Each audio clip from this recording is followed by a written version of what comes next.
नमस्कार साथियों, मैं नवीन कुमार और फिलहाल हम बैठे हैं गुरुग्राम की जो विधानसभा सीट है यहाँ पर।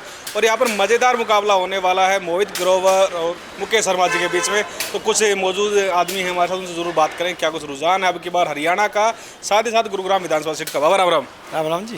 ठीक हो? हाँ बिल्कुल ठीक है जी। क्या लग रहा है हरियाणा में पासा कौन सी पार्टी के पक्ष में जाएगा इस बार? भाई क्लियर तो कोई भी नहीं आएगी। क्लियर कोई नहीं आएगी? कोई नहीं आएगी। गठबंधन में बन सकती सरकार? हाँ गठबंधन में बनेगी। तो क्या गठबंधन में बनने के बाद लोगों के काम होंगे जनता के? भाई वो तो जैसे अब हो रहे थे वैसे फिर गठबंधन में होंगे। अच्छा। हाँ लेकिन वो कह रहा था ना कि भाई एक पार्टी अगर पूर्णतः बहुमत से आती तो अच्छे खासे फैसले ले सकती है। हाँ वो डिसीजन अच्छे ले सकती है। कौन सी पार्टी की सरकार फिर बन सकती है गठबंधन में? हम तो ये कह रहे हैं बीजेपी की सरकार बनेगी। बीजेपी की सरकार? क्या कुछ कारण मानकर चल रही है इसके पीछे? कारण सारे काम इनके ठीक हैं जी। काम ठीक है। हाँ जी। तो कांग्रेस पार्टी?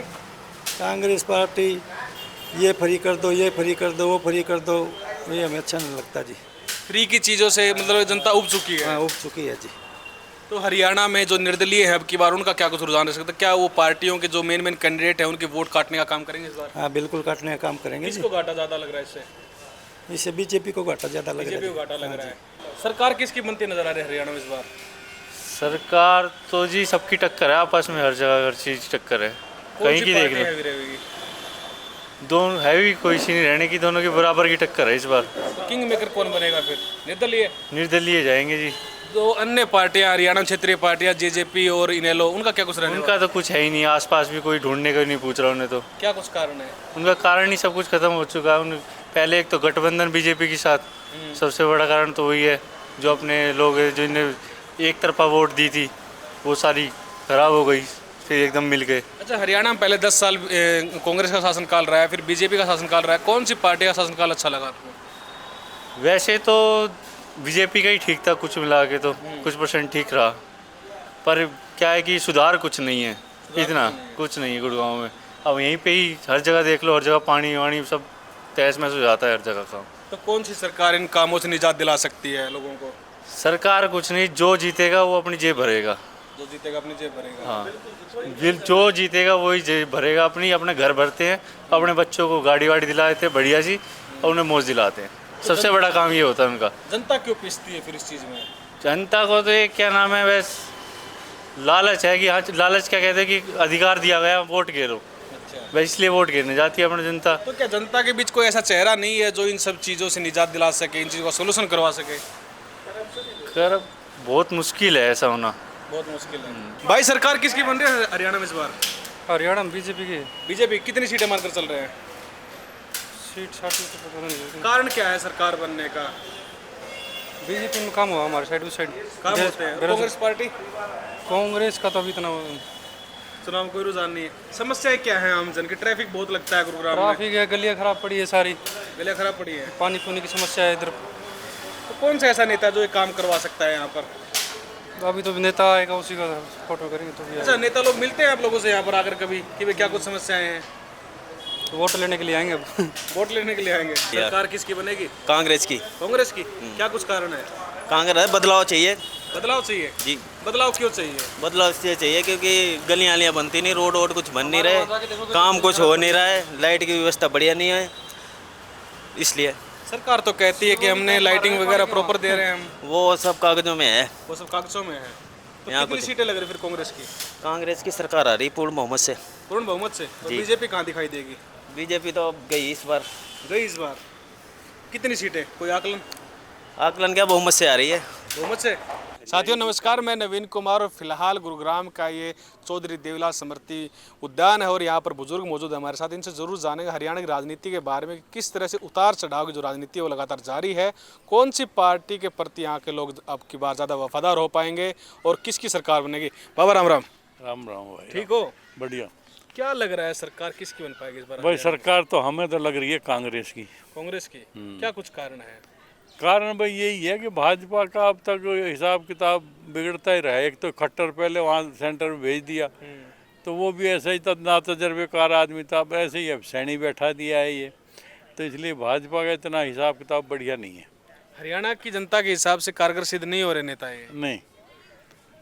आप शिक्षा विभाग से जुड़े हुए हैं, पहले आप टीचर रहे हैं, तो अब जो शिक्षा का स्तर है हरियाणा में वो किस तरह का देख रहे हैं आप? ओहो, बस स्तर तो बहुत भारी गिर गया है। क्या कुछ कारण मानते हैं? कारण ये है कि एडमिनिस्ट्रेशन इतना पुअर है कि अध्यापक ना पढ़ा के राजी हैं ना बच्चे पढ़ के राजी हैं। और गवर्नमेंट स्कूलों में तो ख़ास तौर से ये हालत है, SC BC ये बच्चे पढ़ते हैं। जनरल बच्चे जो अच्छे घरों के बच्चे हैं ना, वो सब प्राइवेट स्कूलों में जाते हैं।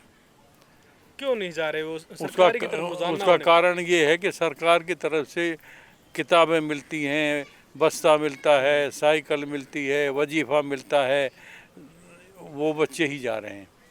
तो ये जो संपन्न परिवारों के बच्चे हैं ये क्यों नहीं जा रहे उस तरफ? क्या इनके माता पिता नहीं भेज रहे उनको? उनको माँ बाप नहीं भेज रहे क्योंकि उनके पास पैसा काफ़ी है, इसलिए नहीं भेजते वो। सरकार किसकी बन रही है इस बार हरियाणा में? सरकार मुकाबला है दोनों का। आपको कौन सी पार्टी पसंद है? मेरे को तो कोई सी भी पसंद कोई नहीं, जब काम नहीं करते तो क्या पसंद होगी। किस तरह के काम की उम्मीद करते हैं? क्या है, रोड सारी टूटी पड़ी, यहाँ जाके दिखा दो, यहाँ यहीं पर उस तक नहीं जा सकते। बुरा हाल है बहुत। गुड़गांव जाता जैसा है हाल कि नहीं। गुड़गांव में हाई राइज सोसाइटी हैं, अच्छे खासे रोड हैं, मलाई जैसे, लोग दौड़ते हैं, दौड़ती बढ़ती जिंदगी है यहाँ की। ना कुछ नहीं है, ऐसा कुछ नहीं है? ना कुछ नहीं है, नाम का है ऐसे ही बस। नाम का। हाँ, ये पानी की समस्याएं हैं, रोड में गड्ढे हैं, इनको लेकर कभी मंत्रियों से मिलते हैं, कभी बातचीत होती है? अरे मंत्री कोई सुनता ही नहीं। सुनता ही नहीं। अब यहाँ का विधायक था, वो तो बेचारा गुजर गया। उसने काम करवाए, जितने उसके हाथ में थे उन्हें करवाए। और गुड़गांव में क्या कुछ रहेगा अब की बार? गुड़गांव- ग्रोवर और मुकेश शर्मा जी चुनाव मैदान में हैं, कोई एक आकलन? हाँ, चांसेस तो गरोर के ज़्यादा हैं या नवीन के। नवीन गोयल के? वो निर्दलीय चुनाव लड़ रहे हैं। हाँ, क्या कुछ कारण मानते हैं उनके आगे रहने का? नवीन तो सोशल वर्कर है, काम भी करता है, हॉस्पिटल भी उसके 2-3 हैं और वो इलाज भी सस्ते रेट पे करता है। तो वो निर्दलीय चुनाव लड़ रहे, तो बीजेपी को घाटा एक तरह से मान सकते हैं तो उसको। बीजेपी ने उसको टिकट नहीं दिया तो वो आज़ाद खड़ा हो गया।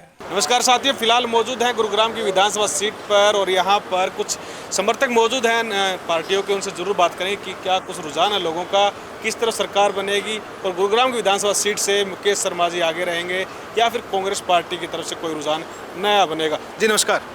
नमस्ते भाई साहब। कैसे हैं आप? बढ़िया जी। सरकार किसकी बन रही है हरियाणा? सरकार तो भाई साहब बीजेपी की बन रही है, अब भी है, पहले भी थी, अब भी कितनी बनेगी। सीटों के साथ? कम से कम भी मतलब 65 सीट है। 65 सीट। पिछली बार 40 सीटें आई। अब की बार बढ़ गई ना जी। बढ़ गई, क्या कुछ कारण है? कहानी है कि काम हुई है, मोदी जी ने बहुत काम कराया, विदेशों में हमारे देश की छवि बनी है। हरियाणा के लिए अच्छा, क्या कुछ अलग से? हरियाणा में इतना काम कर दिया जी जमींदारों के लिए, जमींदार बड़े खुश हैं।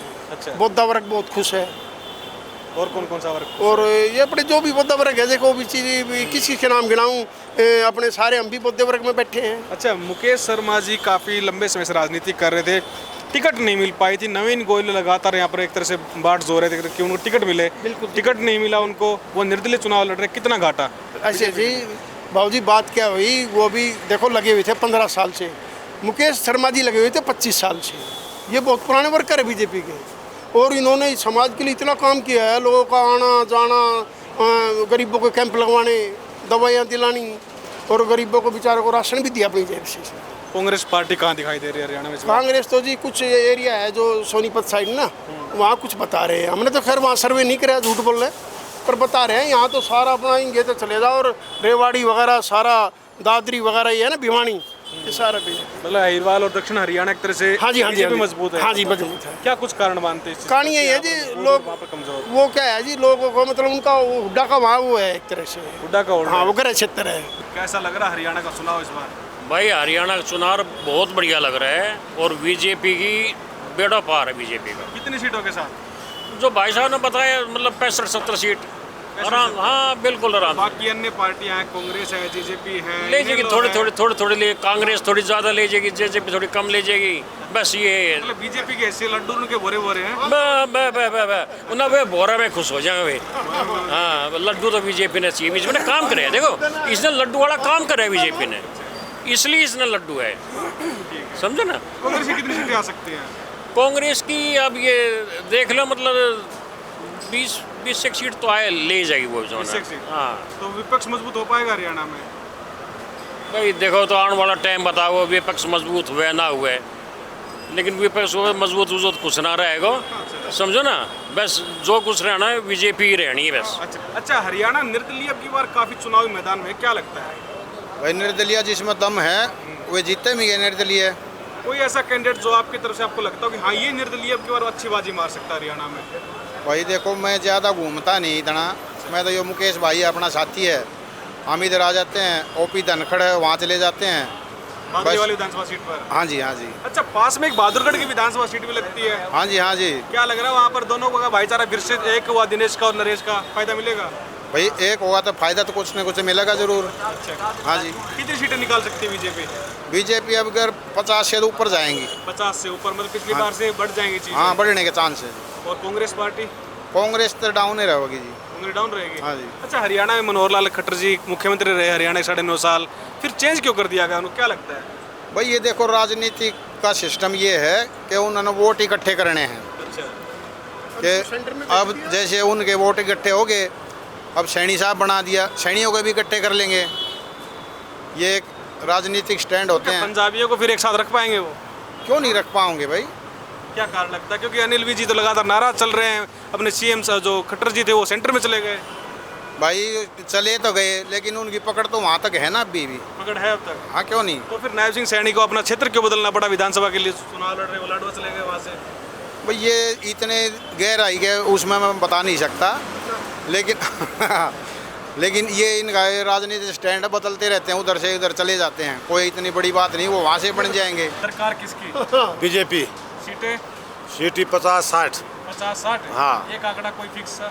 बस यही 50+ है जी। 50 प्लस? हाँ, बिल्कुल। क्या कारण मान रहे हैं इतने बड़े एक तरह से जो रुझान बढ़ा है? देखो, 40 सीटें, अपनी बात 50? भाई पूरे हिंदुस्तान में मोदी और बीजेपी की लहर है, सब ने पता है देश हित के लिए जो बीजेपी कर रही है वो कोई पार्टी आज तक नहीं कर पाई। ये हरियाणा हित के लिए क्या कुछ है? भाई हरियाणा में भी बीजेपी कर रही है, अब 10 साल से राज कर रही है, कितना अच्छा काम कर दिया। हर जगह बिल्कुल कोई रिश्वत नहीं, नौकरी लग रही है, बच्चे बिल्कुल अपना उस पर पढ़ाई लिखाई पे कर रहे हैं काम सारे।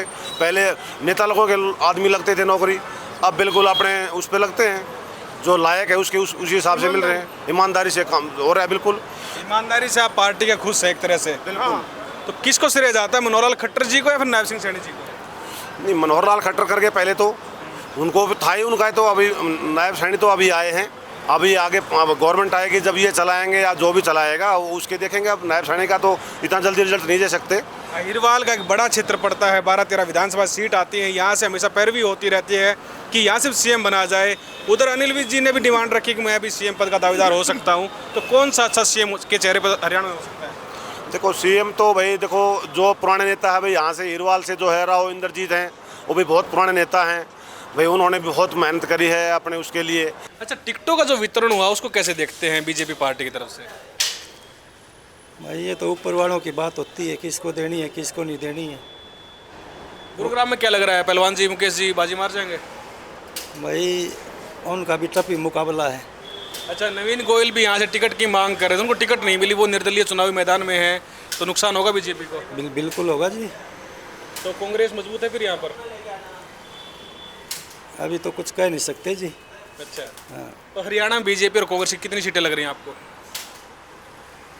बीजेपी की तो लग रही हैं जी 40-45 के करीब। 40-45 के करीब? 45 आ जाएंगे फिर तो वो बना सकते हैं सरकार। हाँ, कांग्रेस की 30 के आसपास आएंगे। अच्छा, वो मतलब पहले वाला समीकरण रहने वाला 2019 के तो विधानसभा चुनाव में बिल्कुल हुआ वही था। रहेगा जी। और क्या एक चीज़ लगती है आपको कि जन भावना के अनुसार ही चुनाव हो रहा है? हाँ, जन भावना के हिसाब से चुनाव हो रहे जन हैं। भावना के हिसाब से हो रहा है। राहुल गांधी को लेकर बीजेपी के बड़े नेता ने एक स्टेटमेंट दिया था, आतंकवादी हैं वो, क्या सहमत आप उस चीज़ से? नहीं, सहमत नहीं है जी। सहमत नहीं है आप उस चीज़ से? कांग्रेस पार्टी को लेकर लगातार विरोध भी कर रही थी। देश में जाकर हमारे देश की बदनामी करता है, ये अच्छा नहीं है जी। ये अच्छा नहीं है। हाँ, और आतंकवादियों से मिलता है। आतंकवादियों से मिलता है राहुल गांधी। तो बीजेपी के नेता ने ये जो टिप्पणी की ये सही है या गलत? बिल्कुल सही है जी। बिल्कुल सही है। तो क्या सरकारी स्कूलों में और प्राइवेट स्कूलों में हरियाणा में कुछ फ़र्क है? हाँ, फ़र्क है। किस तरह का? हालांकि देखा जाए तो गवर्नमेंट स्कूलों में अब स्टाफ बहुत बढ़िया है, वेल क्वालिफाइड स्टाफ है। इवन प्राइमरी में भी आपको MA BEd BA BEd मिल जाएंगे, फिर भी वहाँ जा कर के पढ़ा करके राजी नहीं है। राजी नहीं है। कितने ही स्कूल हैं जिनमें मुश्किल से 20 या 25 स्ट्रेंथ है प्राइमरी स्कूलों में, बंद होने को जा रहे हैं अब स्कूल। प्राइमरी स्कूलों के पीछे मतलब बंद होने का सबसे बड़ा कारण क्या मानते हैं? सरकार, अधिकारी, या फिर जो आम जनता का रुझान है सरकारी स्कूलों को लेकर? जनता का रुझान है सरकार का, तो सरकार तो मदद कर रही है, पूरी काफ़ी मदद दे रही है, बस्ता दे रही है उनको, किताबें दे रही है, वजीफ़ा दे रही है, वर्दी दे रही है, पर फिर भी रुझान नहीं है उधर। रुझान प्राइवेट संस्थाओं की तरफ से है। अगर हम बात करें गुरुग्राम विधानसभा सीट की, शहरी इलाका है, सड़कों की जो हालात है वो ग्रामीण क्षेत्र हैं या फिर जो हम कहीं छोटी मार्केट हैं उनमें दुरुस्त नज़र नहीं आ रही, क्या कारण इसका? भाई किसी भी अधिकारी ने कोई जिम्मेवारी नहीं ले रखी। सड़कें आज से नहीं, मुद्दत से टूटी फूटी पड़ी हैं और गड्ढे हुए पड़े हैं, कोई संभाल कर राजी नहीं है। और अधिकारी जितने ना सब लापरवाह हैं। बीजेपी क्यों नहीं? वो ढाका गृह क्षेत्र है। अच्छा, वो रोहतक साइड जो है ना, वो उसका गृह नगर है। तो बीजेपी मजबूत क्यों नहीं हो पाई वहाँ पर? वहाँ पहले मजबूत थी, अब क्या हुआ, उन्होंने लोगों को बरखला दिया। किस तरह से? हाँ भाई हम ये करेंगे, जमींदारों के लिए वो करेंगे, करना धरना कुछ पाया नहीं उन्होंने। अब फिर लोगों ने मतलब बीजेपी का मन बना लिया। बीजेपी वे उन्होंने लोगों को बहका दिया था, हम ये करें, किसान आंदोलन करे, हमने ये कराया वो कराया, किसानों को थोड़ा बरखला दिया, पंजाब से लोग बहका दिए। अब क्या करा, किसान हो गए समझदार। अब पंचायत हुई थी किसानों की, उन्होंने ये फैसला लिया भाई बीजेपी ने दोबारा ले आओ, हरियाणा बचाना है। तो अच्छा, किसान बीजेपी के किसान मोर्चा अध्यक्ष थे सुखविंदर मांडी, उनको टिकट नहीं मिल पाया, उसके बाद उन्होंने इस्तीफा दिया, वो कांग्रेस में जाकर मिल गए। वो तो ऐसी थी राजनीति है, ये तो राजनीति है। अगर मेरे को नहीं मिलेगा मैं अभी कहीं भाग जाऊंगा। अच्छा, आप पार्टी बदल लेंगे? ये तो राजनीति का मतलब इनका खेल है। आप समझदार हो, बड़े बड़े बदल, हम तो कुछ भी नहीं है। अगर नहीं मिला, जो इस फील्ड में है आदमी, वो तो अपना तो गेम करेगा पूरा। तो जनता को किस तरह पेश आना चाहिए ऐसे नेताओं के साथ जो दल बदलते हैं? दल बदलते हैं जी, उनको जनता अब की बार पेश आ रही है बुरी तरह। पहले भी हराए थे दल बदलू सारे, अब की बार मट्टी पिट जाएगी इनकी, देख लेना आप। जितने भी दल बदले एक का भी नंबर नहीं पड़ेगा। और जो निर्दलीय खड़े ना उनका, और आम पार्टी का तो वजूद ही नहीं है यहाँ। बीजेपी ने भी कुछ ऐसे नेताओं को टिकट दिया जिन्होंने दल बदला था। दल तो बदला था उन्होंने, पर पहले वे बीजेपी में थे। पहले बीजेपी से घर छोड़ के फिर घर में आ गए। अच्छा, एक और पार्टी है जेजेपी, अपने घर में आ गए। बताओ जी, एक जेजेपी पार्टी है हरियाणा में जो गठबंधन में रही बीजेपी के साथ, क्या लग रहा है इस बार कहाँ टिकेंगे वो? अजी उनका तो ये है कि देखो बाबू जी, कुछ एरिया उनका भी अपना है। 5-4 सीट ले जाए, 5-4 सीट तक सीमित रहेगी, ज़्यादा नहीं होगी। हाँ, अब वो जो पार्टी जो डिसाइड करते हैं उनको हमारे से बहुत ज़्यादा पता होता है भाई कौन कहाँ किस की ठीक बैठता है, वे डिसाइड करते हैं। उनको पता है भाई इसमें भाई राव इंद्रजीत ठीक हैं कि भाई विज ठीक हैं कि सैनी साहब ठीक हैं, या आपको कौन से सही लगते हैं? भाई हमारे को तो देखो जी, जो पार्टी है वो ठीक ही है। सब जो अपने स्टेट के लिए, अपने देश के लिए काम करें वो सभी ठीक हैं। हम तो हर आदमी, जो हम जात पात में बांटते नहीं। अब पहले क्या नाम है कि ये नहीं भाई कि हमारी जात है तो हमारा सीएम बने, वो कांग्रेस करती है ये बातें। अब भाई उसका बना दिया, जात पात में बांटती है ये बीजेपी, ऐसा नहीं करती। की राजनीति में रामविलास शर्मा जी बड़े चेहरे रहे, उनको टिकट नहीं दिया गया, रोते हुए बड़ी उनकी मतलब दुख वाली तस्वीरें सामने आई। कितना बड़ा घाटा बीजेपी के लिए हो सकते हैं, हालांकि वो अभी भी बीजेपी से जुड़े हुए हैं। बिल्कुल, अभी भी खुद प्रचार कर रहे हैं वो बीजेपी के लिए। ऐसा नहीं है कि भाई एमएलए बनना और गवर्नमेंट बनना, और काफ़ी सीटें होती हैं, बहुत कुछ आगे, मंत्री भी होते हैं, राज्यपाल भी होते हैं, पार्टी के लिए सेवा भी करनी होती है। ये नहीं कि भाई हर टाइम मड़ाई खाना या भाई एमएलए रहना, सीट पर रहना, ऐसा नहीं होता। वो भाई पार्टी हर जगह आदमी को फिट बिठाती है, भी कौन जीतता है, कौन हारता है, कौन कहाँ पे क्या काम कर सकता है। मोहनलाल भड़ोली जी के चुनाव न लड़ने का क्या कुछ कारण हो सकता है? भाई वो पार्टी ने कुछ देखा होगा, उन्होंने क्या भाई उनको अध्यक्ष बना दिया हरियाणा का। अब वो इलेक्शन नहीं लड़ा है या नहीं लड़े, वो तो देखो अंदरूनी हमें पता नहीं। तो काम भी कर देते हैं तो कागजों में काम हो जाता है, बाकी सड़क पर काम नहीं होता। नेताओं को चुनते हैं आप लोग, नेता पैरवी करते हैं आपके मुद्दों की? ना, पैरवी तो नहीं करते। बीमारी तो यही है, कितने नेताओं से अब बातें होती हैं, बोला हाँ हम अधिकारियों से बात करेंगे, अधिकारी करेंगे इस काम को, हम तो क्या कर सकते हैं। जब वो अधिकारियों से बात करेंगे तो वो क्या करेंगे फिर? ये समस्याएं हैं हाँ। आम जन के साथ। तो हरियाणा में अब की बार कांग्रेस और बीजेपी का मुकाबला कितना दिखाई दे रहा है? दोनों पार्टियों कितनी कितनी सीटें? भाई कांग्रेस की ज़्यादा सीटें आएंगी। कांग्रेस ज़्यादा आएगी, सरकार बना सकती है कांग्रेस? उम्मीद तो पूरी की पूरी है फिलहाल आज के दिन तो, और भाई कल परिवर्तन कोई हो जाए तो कह नहीं सकते। तो मोहित ग्रोवर कैसे कैंडिडेट हैं यहाँ पर कांग्रेस की तरफ? बहुत बढ़िया कैंडिडेट है, बहुत पुराना कैंडिडेट है, तजर्बेकार कैंडिडेट है। और मोहित शर्मा जी? मुकेश शर्मा ही पुराना कैंडिडेट है, और पहले तो बल्कि इस कॉन्स्टिट्यूंसी से लड़ा था इलेक्शन, अब गुड़गांव में चला गया है और यहीं का लोकल बंदा है और बहुत सुलझा हुआ बंदा है।